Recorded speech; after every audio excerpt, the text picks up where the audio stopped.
Now that the battle is over, Kevin Zwicker is waving his pink flag. Robin Lundberg, Kevin Zwicker here with you, certified. See, this is the hard part about that, Kevin, and I'm really like, this is not me trying to pick on you. But when you see that, and the first thing your brain hears is certified lover boy, certified pedophile, wop, wop, wop, wop, dot. Like, come on, man. That is ingrained in people's minds. And that's where I don't know if this is as simple as an L for Drake here. I think he's getting dunked on harder than I've ever seen anyone dunked on over anything. And you have that sticking at the same time. So you lose another battle after Pusha T, and you have people associating you with that word that starts with P. And I think I'm really not trying to be a jerk, like a career blow. I'm in a stage where it's like it's TBA, you know, it's to be determined by TBD. I do believe this is a much bigger deal than it was with Pusha T. You know, a kid in the rap battle with Pusha T. I mean, that was a blow. You know, he's always gonna have that thing. He's doing this, but what about Pusha? What about Pusha? This is much bigger of a blow because I believe Kendrick is a much bigger artist than Push.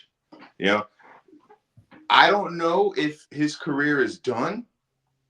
I don't think so. I believe he's too talented of an artist. I believe he's going to make new music relatively soon. And I feel like it's going to be, well received by people. But I believe you're right. This might be a scarlet letter on his career.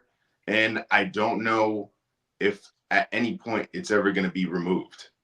I think the allegations aside, and that's a whole different story. But from the music lane, I don't disagree with Kendrick personally on the I prefer Drake with the melodies. And also we've talked about him, that we've had the discussion. I think it's almost the flip side of it now where he's dropped so often and I've felt often monotonous, where if he were to take a little time to make people miss him, he can have a comeback. And the songs that I think would really work in that vein are not the ones where he's trying to be a tough guy and trying to like fight back now, because that seems desperate to me, but more like if you make an undeniable tune that people are going to want to dance to, or like my favorite Drake song is honestly Hold On We're Going Home. Like I think that's a timeless record. I think you can play that anywhere, any setting, at any time, and people are going to can't help but rock with it and vibe with it. Not to say he can't do the rap stuff as well, but I think, those passion fruits, those Hold On We're Going Homes, and those sort of songs, if there was a little bit of a break and he came out with that kind of music that made people feel good, that would be my personal strategy as a PR A&R crisis manager.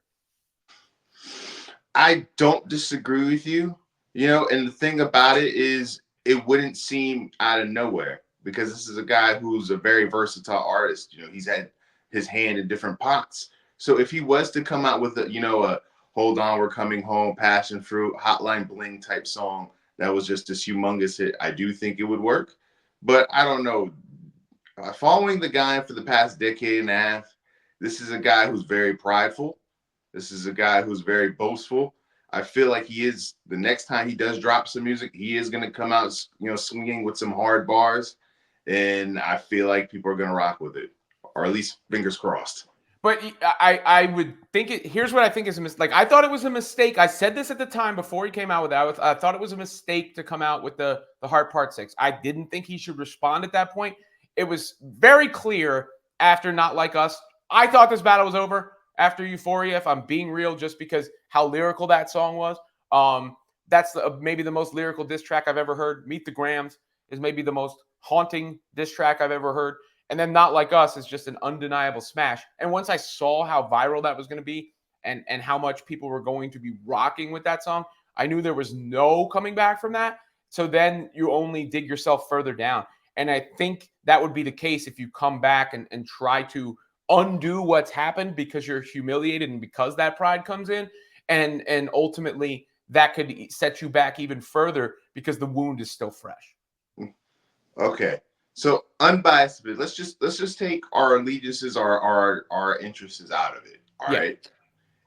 Let's just say he drops something soon. Let's just say within the next week. and it's very well received by the public. Do you think that that changes anything?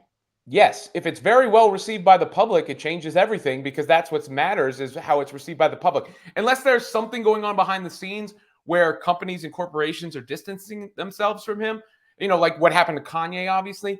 And then Kanye, Kanye's such a big force, even as a lunatic, independent, he's able to make an imprint to some degree. It's different than it was before. But if people, that's the reason we could sit here and argue back and forth forever on the subjective aspects of this. And I think people are nuts if they don't think Kendrick won just on the merits of the bars and the beats and the songs. But the ultimate decider here has been the public. That's what has determined the outcome of this battle. So if he were to do something that is received by the public, well, I think it changes everything. The problem now is I think the public is a little bit like, oh, wow, you got whooped. Oh, wow, we've heard this about you. Oh, wow, it ain't the same, I guess, is the way I would put it. I agree with you, man. He's really living, the Batman line, You either die a hero or you live long enough to become the villain. Or as his album cover said, nothing was the same.